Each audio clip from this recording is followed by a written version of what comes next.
So when you get the project, you won't have an admin account, which is necessary. To add another admin account, you need to have a certain level of authentication and to manage the courses that are registered, and to add to the courses that are there, you need to have admin privileges.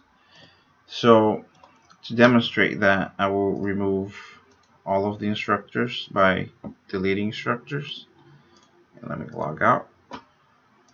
And now I'll try to log in with the same one, but it won't work because there is no admins. So what you want to do is just type init. This will only work once for the first admin account.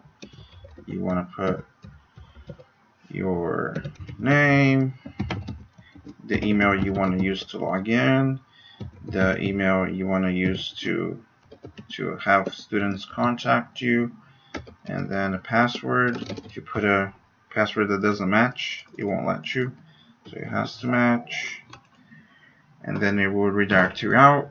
Once you have that first admin, you can log in and you can start registering other instructors, an admin or a master account, to be able to manage courses, look through the logs, and add content to the courses.